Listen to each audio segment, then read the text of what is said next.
स्वतंत्रता दिवस के अवसर पर सामाजिक चेतना समिति के द्वारा विचार गोष्ठी का आयोजन। सामाजिक चेतना समिति के अध्यक्ष महोदय एवं राजधानी लखनऊ के मोहनलालगंज तहसील क्षेत्र के नेवाज खेड़ा में आयोजित की गई विचार गोष्ठी।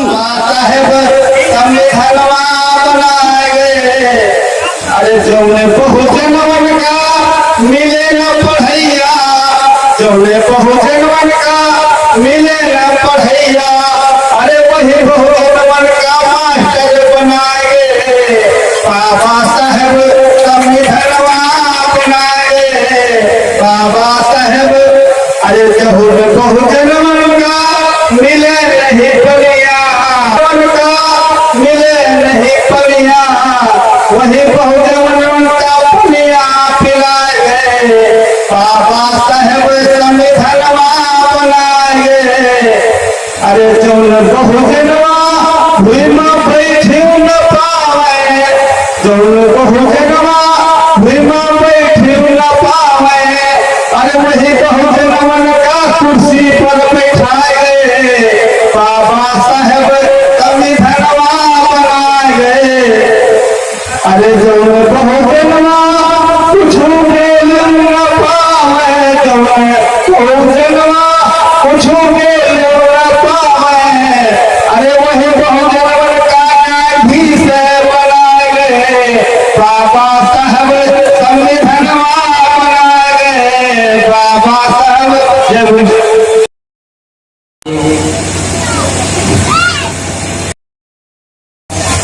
आपके मान सम्मान के साथ परिवार को बिल्कुल भी तवज्जो न दें, तब ये गलत है।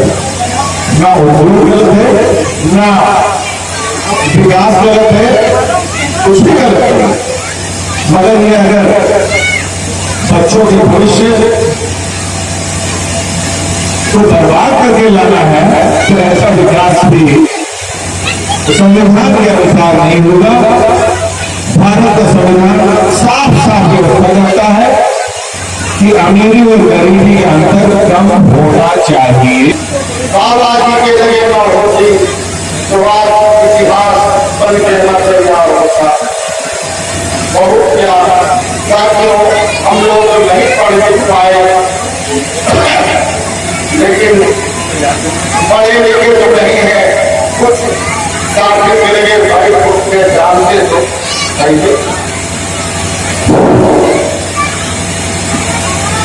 जरूरत जो साथियों की शिक्षित की है वो आज हमें बताते हैं।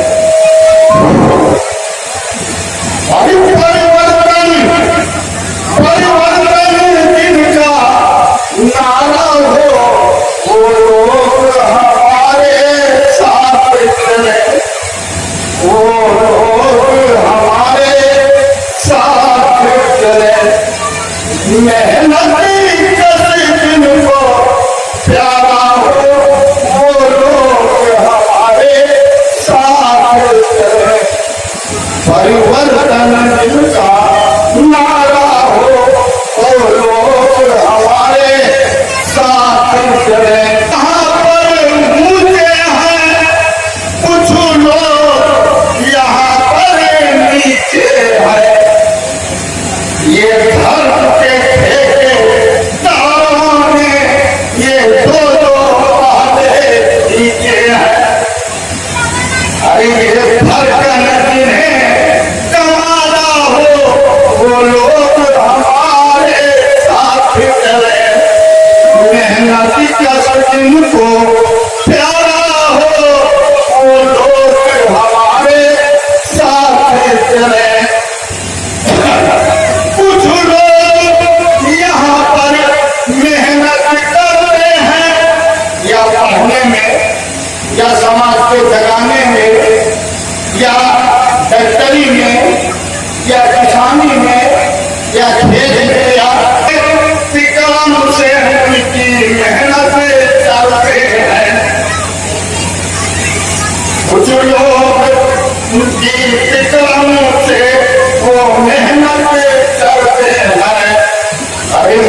इसको तो मैंने बेच लाया है, पैसा खर्च करके लाया, लेकिन मैं ऐसा नहीं।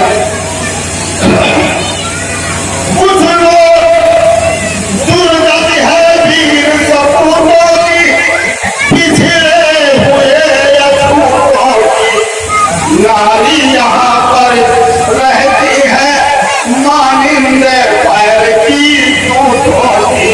मेरा नारा हो लोग हमारे साथ।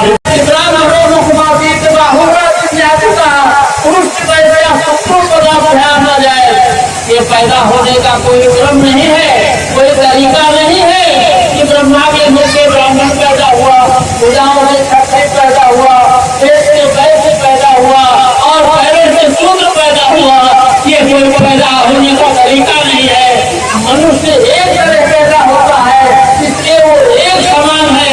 जो उसकी जातियां पैदा की गई, जो विभेद पैदा किया गया, जो विदेशी लोग आए जिन्होंने हम पर धार्मिक गुलामी लाद दी। मैं अभी देख रहा था हमारे साथी लाल धागा बांधे हुए थे। वो लाल धागा का अर्थ क्या है? वो एक गुलामी का प्रतीक है। वो जानते हैं हमने इसको बांध दिया है कि मेरा पक्का गुलाम है, क्योंकि वो जब पढ़ते हैं, जब वो धागा बांधते हैं तब क्या कहते हैं? एक बच्चों बलि राजा राम महाबली, एक काम बदनाम रखे मातल नाचल। मैं तुम्हें उस धागे में बांधता हूँ, इस धागे में हमारे राजा बलि को मारा गया था और उनको कहते पाताल लोग पहुंचाया गया था, जितना जमीन में काट दिया गया था उसमें बांध रहे हैं। मत चलो, जितना मैं कहूँ उतने में ही चलो, उतने में ही रहो, जिससे मैं आपका शोषण करता रहूं, आपका जो है आपकी कमाई का अपहरण करता रहूं। आज क्या है? धार्मिक आधार दान किसे देना चाहिए? जो गरीब हो, गरीब को दान देना चाहिए। जिसको जरूरत हो दान किसी को दे दिए, जाते भूख नसाए औसत बाबा दीजिए, जाते रोग मिट जाए, दवाई उसको देनी चाहिए जो बीमार हो, या उसको देनी चाहिए जो तंदुरुस्त हो। तो इस देश में दान हो लेता है। जो अमीर है, धनी है, हराम की खाता है, बिना मेहनत की खाता है, उसको दान देते हैं। यहाँ लोग देशों में जाकर के, धर्म क्षेत्रों में जाकर के, मंदिरों में जाकर के दान देते हैं। कबीर साहब कई कब तक गए थे कि दुनिया ठगे ठगे खाए हो तो जाएगा खराब। पानी और पत्थर सजा करके हजारों वर्ष से हमारी आपकी कमाई का जो शोषण कर रहे हैं, उनसे आज घोषणा रखने की जरूरत है। आज क्या स्थिति है धर्म ग्रंथों में जो हमारे खिलाफ लिखा हुआ है, यदि हम उसको पढ़ देते हैं तो अपराधी हो जाते हैं, हमारे ऊपर मुकदमा कायम हो जाता है। चंद्रशेखर यादव जो बिहार के शिक्षा मंत्री, उन्होंने रामायण की कुछ चौपाइयां पढ़ी, उन पर मुकदमा कायम किया गया। हमारे यहाँ स्वामी प्रसाद महोदय ने कुछ रामायण की चौपाइयां पढ़ी थी, उनमें मुकदमा कायम किया। आखिर आपने लिखा है, आप पर मुकदमा नहीं कायम होता है, हम उसको पढ़ लेते हैं तो हम पर मुकदमा कायम हो जाता है। ये कहाँ का न्याय है? और यही नहीं, इतना ही नहीं लिखा है, यहाँ पर स्त्री जाति के लोग बैठे हो, जैसे यादव भाई उनकी है और ये लोग बैठे हो, वो एक धर्म ग्रंथों को पढ़ेंगे तब जानेंगे मेरे लिए क्या लिखा। धर्म के आधार पर मेरा कैसे शोषण हुआ है।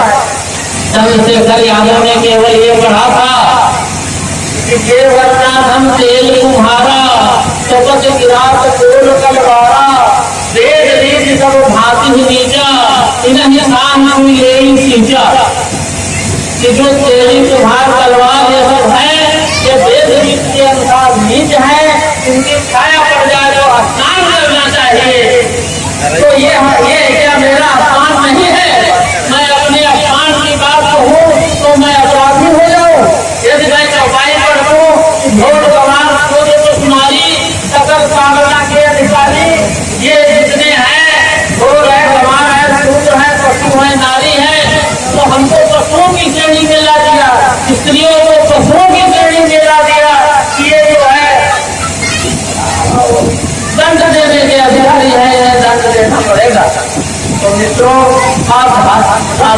आधार पर तो शोषण हुआ, हम लोगों को जातियों में विभाजित किया गया है। आप देखें ब्राह्मण एक वर्ण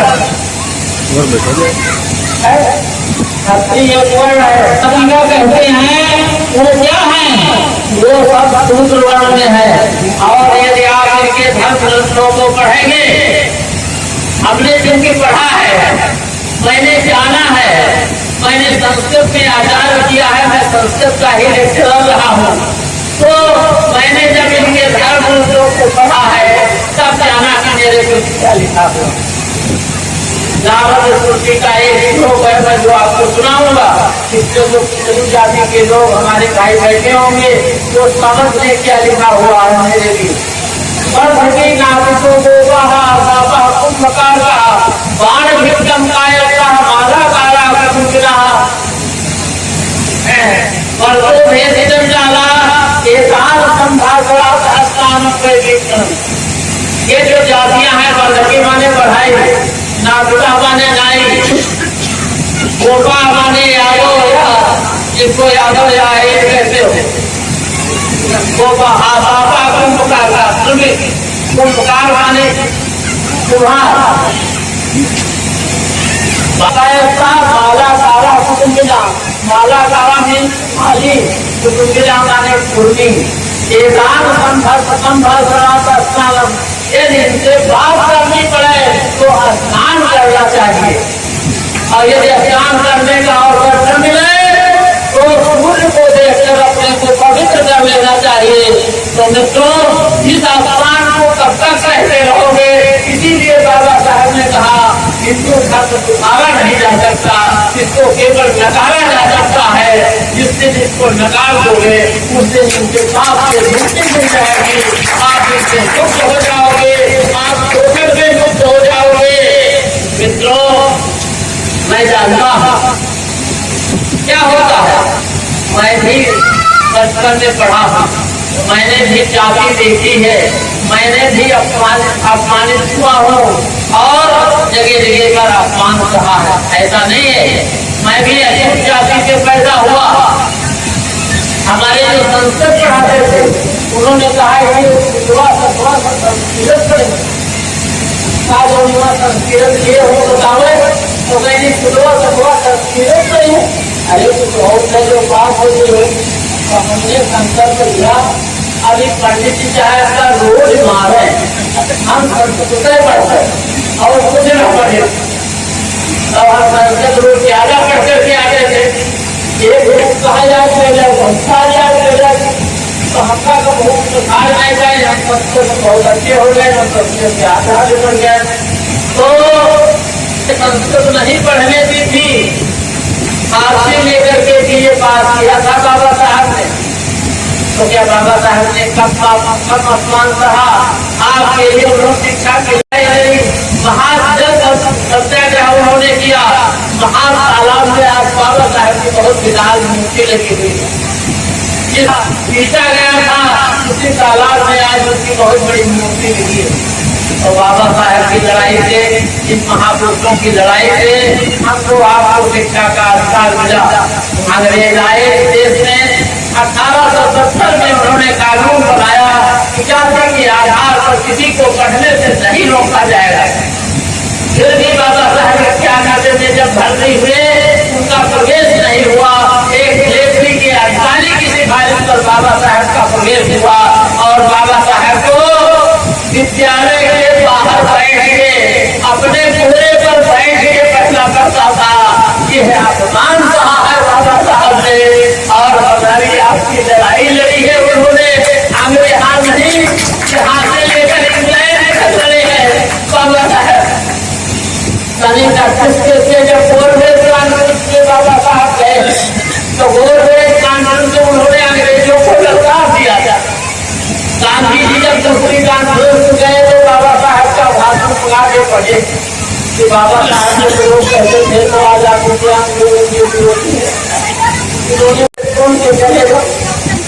ऐसे महान बाबा साहब ने अध्यक्ष जी, काफ़ी आपके जो वक्तव्य थे वो बहुत ही समाज सुधारक हैं। एक जो मेरा अनुभव है, हमने ये देखा कि अगर कोई गांव हो या कोई नगर हो या कोई शहर हो या पूरा देश, इसमें बहुत सारी बिरादरी के लोग हैं, अलग अलग चीज़ों को मानने वाले लोग हैं। कोई ऐसा रास्ता आप बताइए जिससे कि ये पूरा संपूर्ण भारत एकता के सूत्र में बन सके और मजबूत बन सके। क्योंकि मेरा मानना ये है कि अगर जैसे एक उंगली होती है तो वो कमज़ोर होती है और पूरी अगर मुट्ठी होती हो तो बहुत मजबूत होती है। क्या संदेश देना चाहेंगे देश को? इस देश में वर्ण व्यवस्था और जात व्यवस्था ने बहुत नुकसान पहुंचाया। इस वर्ण व्यवस्था और जात व्यवस्था के कारण देश को गुलामी भी झेलनी पड़ी और आपने देखा होगा कि वर्ण भी आपस में ब्राह्मण क्षत्रियों का संघर्ष आपने पढ़ा होगा जी इतिहास में। जी जी जी। तो ये वर्ण भी लड़ते रहे और जातियां भी लड़ती रहें। तो ये वर्ण और जाति जब तक खत्म नहीं होगी तब तक इस देश का जो मेहनत है उसका कल्याण नहीं होगा। इसलिए इस देश से वर्ण और जातियां खत्म होनी चाहिए, क्योंकि हमारे संविधान में जो उद्देशिका है उसी में दिया हुआ है कि जाति, वर्ण, रंग, लिंग इनके आधार पर कोई भेद नहीं किया जाएगा। ये भेद जब तक समाप्त नहीं होता है देश से, तब तक देश की एकता मजबूत नहीं होगी। और देश की एकता जब तक मजबूत नहीं होगी तब तक हम कैसे कहेंगे हमारा देश। इस भेद को समाप्त करने के लिए आपके जहन में कोई ऐसा लोगों के लिए कोई ऐसा विचार, ऐसे कुछ ऐसा विचार तो मैंने बताया, बाबा साहब और ने जो आपको संदेश दिया है वो इस एकता के लिए है। बाबा साहब क्योंकि संविधान के निर्माता कहे जाते हैं और उन्होंने संविधान बनाया। उस संविधान में जाति, वर्ण, इसके भेद को मिटाने की बात है। उस संविधान में ही है कि मनुष्य को कैसे जीवन जीना है, मनुष्य को वैज्ञानिक सोच कैसे पैदा करनी है, किस तरह से, मतलब उसमें कोई चीज़ छूटी नहीं। यदि आप संविधान को पढ़ेंगे तो संविधान में कोई भी चीज़ छूटी नहीं गई जो मानव जीवन से छूटी है। एक संवैधानिक व्यवस्था के अनुसार जैसे कि आज SC, ST या OBC इनको एक जैसे टिकट, अगर राजनीति की बात करें तो वहाँ पर उनको चुनाव लड़ने के लिए एक ये होता है कि इतने % ये लोग होने चाहिए। लेकिन कई सारे लोग जो उसके मानक के अनुरूप नहीं उतरते, जैसे कि किसी के पास 10 स्कॉर्पियो हैं लेकिन वो भी SC की सीट पर चुनाव लड़ रहा है, क्या कहेंगे? ऐसा है, जो ये आरक्षण दिया गया था, राजनीतिक आरक्षण संविधान में 10 वर्ष के लिए जी, और शैक्षिक और सामाजिक ये इस आरक्षण की कोई सीमा नहीं है। कि जो शिक्षा में दिया जाता है जी, और नौकरियों में दिया जाता है उसकी कोई सीमा संविधान ने निर्धारित नहीं की। संविधान ने केवल राजनैतिक जो आरक्षण है विधानसभा और लोकसभा में, उसी को केवल जो है सीमा में बांधा था 10 साल का, लेकिन वो 10 साल करके अभी तक बढ़ता हुआ चला आ रहा है। तो इस बात पे आप क्या कहना चाहेंगे कि अगर किसी के पास 10 स्कॉर्पियो हैं, अब 50 बीघे खेती है, क्या उसे SC का लाभ लेना चाहिए? ऐसा है, सामाजिक रूप से मान लिया वो आर्थिक रूप से संपन्न हो गए, लेकिन सामाजिक रूप से तब भी वो पिछड़ा है। आपको ये जो पुरानी घटना याद है, बाबू जगजीवन राम जी केंद्र में मंत्री थे जी, और विद्वान भी थे और धनवान भी थे। उन्होंने संपूर्णानंद की मूर्ति का बनारस में अनावरण किया था, तो वहाँ के लोगों ने संपूर्णानंद की मूर्ति को गंगा जल से धुलवाया था। तो क्या इसको आप सामाजिक असमानता नहीं कहेंगे? जी, धन्यवाद धन्यवाद। जब तक सामाजिक असमानता नहीं समाप्त होती तब तक ये आरक्षण चलेगा। आप सामाजिक असमानता समाप्त कर दीजिए, आरक्षण अपने आप खत्म हो जाएगा। यदि इस देश में समान शिक्षा कर दी जाए, आरक्षण की कोई ज़रूरत नहीं मेरी समझ से। और इसीलिए समान शिक्षा नहीं की जाती। एक गरीब का बच्चा वहाँ खिचड़ी खा करके जो है वो टाट पट्टी पर बैठ करके शिक्षा ग्रहण कर रहा है, और पैसे वाले का पैसा जो वाले का विदेश में पढ़ने जा रहा है, तो गैर बराबरी कहाँ दूर होगी? गैर बराबरी इससे नहीं दूर होगी। जैसे समाजवादी देशों में है कि शिक्षा समान है। राष्ट्रपति का लड़का और चपरासी का लड़का एक साथ पढ़ेगा, एक कोर्स पढ़ेगा, एक विद्यालय में पढ़ेगा, तब देश में समानता आएगी, तब देश आगे बढ़ेगा। अध्यक्ष जी ने समानता के बारे में बहुत अच्छी बातें बताई। आप क्या कहना चाहेंगे इस जो असमानता है इसे दूर करने के लिए? असमानता दूर करने के लिए बहुत सारे काम करने पड़ेंगे और सबसे पहले तो पहचानना पड़ेगा कि असमानता के कारण है क्या, और असमानता का जो मूल कारण इस देश में अभी तक दिख रहा है वो गैर बराबरी, और गैर बराबरी धर्म के नाम पर, धर्म की आड़ में बहुत सारी चीज़ें चल रही हैं और लोग उसको मानते ऐसे इसलिए हैं क्योंकि वो लगता है कि दैवीय है। तो ये गलतफहमी भी है हम लोगों के विचार से, और जिन्हें लगता है कि गलतफहमी नहीं है वो इस गलतफहमी को और बढ़वा रहे हैं। आप लोग जिस तरह से आज यहाँ कार्यक्रम में आए, मुझे लगता है कि अन्य कार्यक्रम भी आयोजित करते होंगे। आपको क्या लगता है कि कितने वर्षों में हमें ये जो असमानता है आप लोग दूर करने में सफल हो पाएंगे? असमानता एक सोच है, क्योंकि कोई भी आदमी अपने आप को ही बड़ा साबित करने की कोशिश में हमेशा लगा रहता है। जाति व्यवस्था एक वैश्विक सच्चाई है। आप पूरे विश्व में किसी भी देश में जाइए, वहाँ जाति व्यवस्था है। तो ये सामंजस्य कहीं ना कहीं, वैचारिक सामंजस्य जब तक नहीं आएगा लोगों के अंदर, एक दूसरे को सम्मान के निगाह से देखना शुरू नहीं करेंगे, अगर वो समझना नहीं शुरू करेंगे कि उनकी जाति कोई ऊंच जाति नहीं है, अगर वो कोई ये समझना शुरू नहीं करेगा कि उनकी जाति नीच जाति नहीं है, तब तक ये समानता आना बड़ा कठिन काम है। इस विचार को बदलना होगा लोगों के, जो दिमाग में तमाम तरीके के भर दिए गए हैं गलत चीज़ें, उन गलत चीज़ों को हटाना पड़ेगा और स्वयं आदमी को आगे आकर समानता की बात करनी होगी।